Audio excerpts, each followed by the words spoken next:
Pemirsa, Anda kembali di Newsline, masih membahas mengenai judi online, karena judi online ini kembali disorot oleh Presiden Joko Widodo, dan Presiden Jokowi membentuk Satgas Pemberantasan Judi Online yang melibatkan beberapa kementerian serta lembaga. Ditambah, pihak kepolisian telah membongkar sejumlah praktik judi online dengan nilai fantastis hingga puluhan miliar rupiah. Lalu apa sebenarnya yang membuat masyarakat kecanduan judi online? Dan apa langkah konkret pemerintah? Berikut liputan jurnalis Metro TV, Reda Pulpi.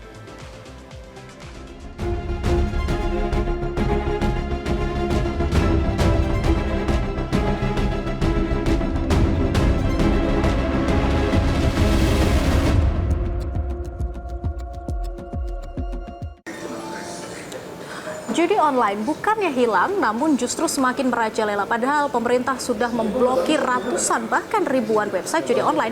Namun nyatanya saya masih bisa dengan mudah menemukan website judi online di internet. Lalu sebenarnya mengapa masyarakat kecanduan judi online dan apa langkah konkret yang harus dilakukan oleh pemerintah? Mabes Polri mencatat 3.125 pelaku judi online ditangkap selama 2023 hingga 2024. Setidaknya pada tahun 2023 telah terungkap 1.196 kasus dengan total 1.967 tersangka. Sementara sepanjang tahun 2024 telah terungkap 792 kasus dengan 1.158 tersangka. Kemudian kami akan memberikan sejumlah fakta fantastis mengenai judi online, pemirsa. Yang pertama, pada triwulan pertama tahun 2024, sudah ada 100 triliun rupiah uang yang berputar jadi dari judi online. Sementara pada tahun 2023 ini mencapai 327 triliun rupiah dengan total 168 juta transaksi. Nah, angka ini meningkat drastis jika kita bandingkan dengan akumulasi dari tahun 2017, meningkat sebanyak 63%.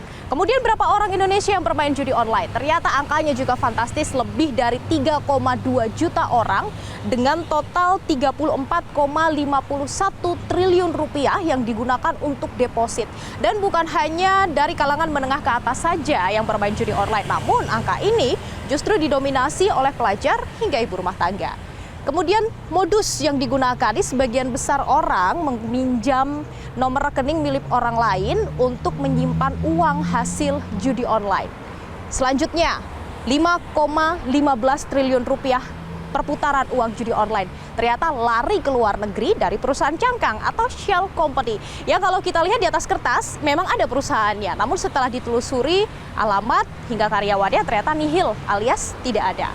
Dan yang terakhir, PPATK ini sudah memblokir 3.935 nomor rekening dengan total saldo 167,6 miliar rupiah. Angka yang fantastis.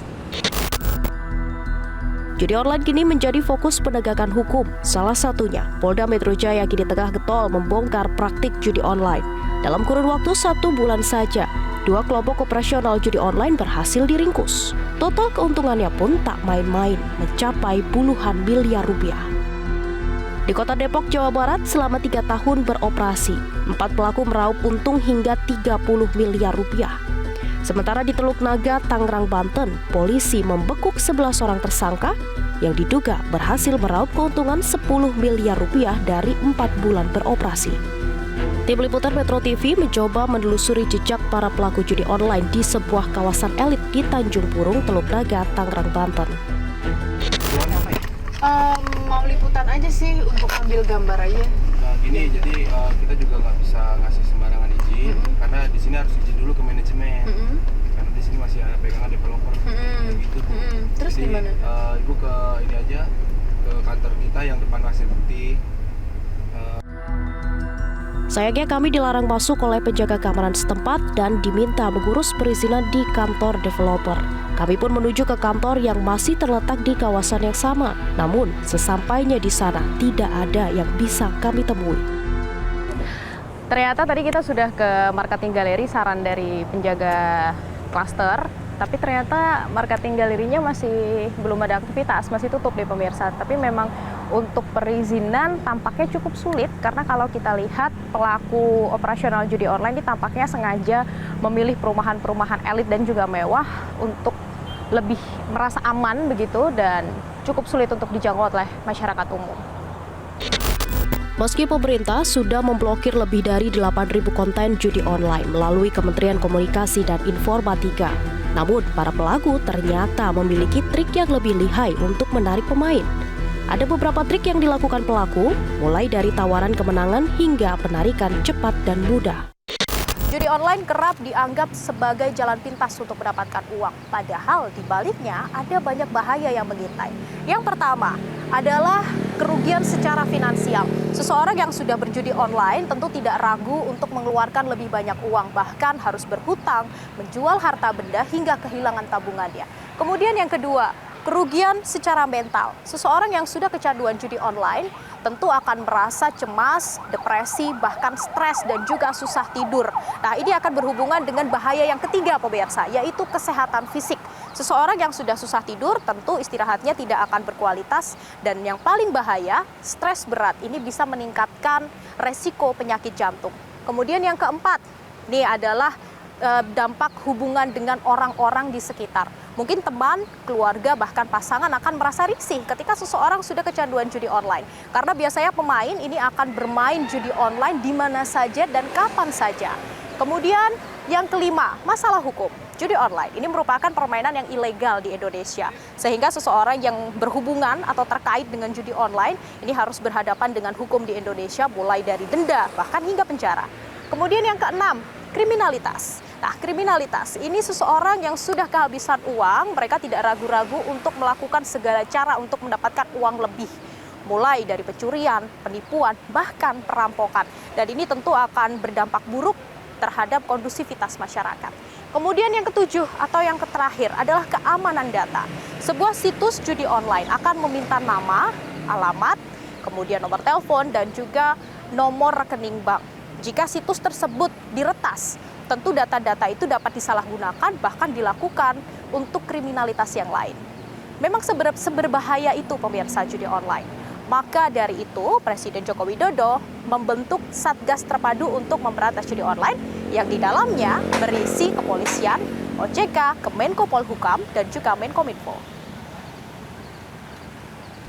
Menko Polhukam ditunjuk sebagai pimpinan Satgas Terpadu Pemberantasan Judi Online yang terdiri dari beberapa kementerian dan lembaga, seperti Otoritas Jasa Keuangan, Kementerian Komunikasi dan Informatika, Kejaksaan Agung, Badan Cyber dan Sandi Negara, hingga Kementerian Luar Negeri. Nantinya, Satgas ini akan melakukan sosialisasi hingga penanganan hukum. Kita akan segera melakukan kerjasama, kolaborasi, sinergi antar kementerian dengan membentuk Satgas sesuai dengan perintah Bapak Presiden.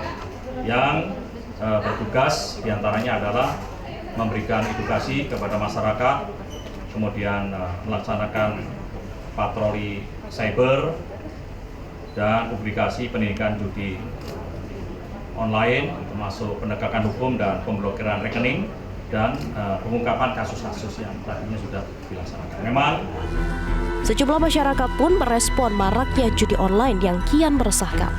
Nah Mas, kalau melihat orang-orang di sekitar Mas Mayong ini, kenapa sih kok sampai kecanduan judi online? Mungkin awalnya dia coba habis itu modal sedikit atau dikasih menang, ntar lama-lama sengaja emang dikasih menang dulu, nanti makin lama top up banyak, nanti ujung-ujungnya kalah juga. Biasanya pas cari jalan pintas, cepat kaya, dan satu itu kan nggak perlu butuh effort banyak. Karena tergiur dengan penghasilan yang cepat dan instan, Pak. Begitu. Makanya orang-orang jadi tertarik judi online. Iseng-iseng berhadiah sih. Ya untung syukur, nggak untung ya udahlah. Kan modalnya kecil juga. Terus soal ekonomi kan ada orang-orang yang jadiin kayak judi online dapat penghasilan bla bla bla bla, dapat keuntungan ini, terus akhirnya kecanduan gitu. Perlu peran serta dan juga aktif dari pemerintah, bukan hanya sekedar memblokir situs-situs judi online. Karena kalau kita lihat pemerintah menyebut sudah memblokir ribuan situs, namun nyatanya masih banyak dan juga masih merajalela. Jangan sampai masyarakat ini semakin kecanduan dan akhirnya terjebak dalam permainan yang tentu saja menyesatkan. Dan pemirsa, hingga liputan ini kami tayangkan, kami sudah mencoba untuk meminta konfirmasi secara langsung baik kepada pihak Kemenko Polhukam dan juga pihak kepolisian mengenai Satgas Pemberantasan Judi Online. Namun sampai saat ini masih belum ada respon. Dari Jakarta, tim liputan Metro TV. Wah, sudah gawat sekali ya Jessica kalau tadi melihat dari liputan tadi ya. Dan angkanya. kalau kita lihat angkanya itu fantastis ya, sampai 300 triliunan untuk tahun 2023. Tadi saya sempat sampaikan juga nih, kalau misalkan dari kerugiannya 200T ini, kemudian kita bandingkan dengan defisit APBN yang mencapai 175 triliun di tahun 2023, bisa dong ditutupin pakai angka kerugian 200 triliun itu. Bisa bikin negara sendiri ya dengan pendapatan dari judi online sebenarnya ya. Nah, kita juga akan melihat nih bagaimana respons dari warganet menanggapi masih maraknya judi online. Ini dari @antikorup yang mengatakan kalau udah kecanduan memang susah kecuali harta habis. Tapi nggak menutup kemungkinan karena banyak juga loh yang mereka berani untuk meminjam uang untuk diputarkan lagi di judi online karena itu. udah kecanduan itu ya. Dan kemudian ada @rasa_a. Buat kalian jangan sampai main judul, sangat-sangat berbahaya. Yang berbahaya. Kemudian dari @meli_bia yang mengatakan minta tolong diberantas aja, sudah terlalu banyak korban-korbannya dan yang terbanyak keluarga hancur. Dan kemudian ada selanjutnya dari Tiara AI. Judul membawa petaka, berhentilah para suami sebelum istrimu menggila. Iya, ini bener nih. Masa entah nggak dikasih makan anak istrinya gara-gara habis buat judul kan? Kemudian dari @rangga_andre mengatakan ngakunya miskin, kagak dikumpulin malah buat judi. Oh, itu sering sekali tuh kita lihat ya berita-berita terkait itu ya. Tadi kan juga kalau kata Jessica datanya memang menengah ke bawah rata-rata ya yang rata-rata mainnya. karena mereka menaruh uangnya di 100.000 ke bawah dan ternyata 79%-nya itu adalah masyarakat kelas menengah ke bawah. Jadi dikit lama-lama banyak. Iya, lama-lama 100 juta, 100.000. Itulah nggak kerasa kan kalau udah kecanduan tuh. Dan kami juga sudah memblast polling pemirsa. Ini netizen, gimana sih saran dong cara hindari judi online? Oke, ada beberapa opsi. Yang pertama, rutin adakan patroli siber 5,6%. Sedikit sekali ya. Kemudian hukum bandar seberat-beratnya 43,1%. Dan selanjutnya blacklist kegiatan perbankan pemain dan bandar ini mencapai 51,4%. Sebenarnya sudah ada hukuman itu ya, tapi ternyata kan masih bisa dibikin lagi kalau website ya. Betul. Dan juga. selama ini kan kita lihat konten sudah diblokir. Kemudian beberapa akun perbankan, kemudian e-wallet yang berhubungan dengan judi online ini sudah diblokir. Tapi ternyata masih marak. Bahkan tadi dalam liputan tersebut disampaikan ada kenaikan yang sangat signifikan. Dari 2017 ke 2023 ada 67%. Ini artinya apakah yang selama ini dilakukan sudah efektif atau mungkin ada literasi yang perlu dilakukan oleh pemerintah terkait dengan judi online ini? Atau mungkin diberantasnya belum total karena bisa diduplikasi lagi website itu, rekening juga kan. Jadi memang harus dicari ke hulunya kira-kira apa penyebabnya ini ya. Betul. Dan pemirsa, kami masih akan menghadirkan sejumlah informasi trending lainnya dan tetaplah bersama kami di Newsline. Jelajahi cara baru mendapatkan informasi. Download Metro TV Extend sekarang.